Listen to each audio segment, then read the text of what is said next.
What's going on, everybody? It's your guy Jonathan with the Rideshare panel, and I'm checking in here on a very snowy day in Seattle. I just want to take a look at the Lyft app and show you guys surge pricing, what it's like for me, and then break down whether or not it's worth driving for Lyft surge pricing with some of the recent changing. And they've really switched it up on us, so I want to head inside, show you guys what it looked like for me if I were to drive in Seattle today, and then what it kind of looks like nationwide with this recent changes that they've rolled out. All right, so I want to show you guys inside of my Lyft driver app what the surge pricing looked like for me in Seattle today.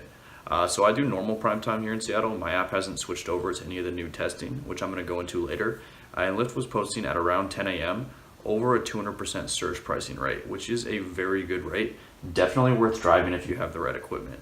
I would totally recommend taking advantage of this if you can. If you have all-wheel drive, absolutely a good move. But as we know, Lyft has been testing some beta testing with their prime time and kind of switching it up on drivers in markets such as Chicago. So let's go into a little bit more detail about what that looks like and if it actually has a positive impact on drivers. So in Lyft's beta test, they tested out a new block payment for prime time, and essentially you get paid a base dollar amount per surge pricing. So you may see on the map a $10 surge if you're in the right location in a downtown area, and this is a surge price that is not dependent on the ride length. So if you take a very short ride, you end up getting a really good surge on this. But as you know, as a Lyft driver, you're not really in control of the length of ride. And in the past, longer rides with primetime surges have been the best opportunity to make a ton of money. So we're kind of losing out on that aspect of driving with this new beta test. So is it worthwhile to drive for Lyft with this new surge pricing? In my opinion, the new beta test that's being rolled out is not a positive impact on drivers' bottom line.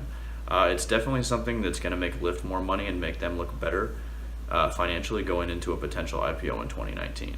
But if you're in an area that still has the old form of surge pricing, it's definitely worth checking out. If you're not a Lyft driver and you feel like signing up, you can use my link down below to get a potential sign-up bonus when you drive for Lyft.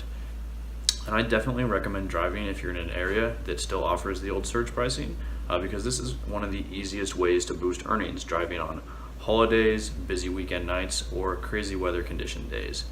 Definitely still worth your while and a great way to boost your side income or full-time income if you're diversifying well.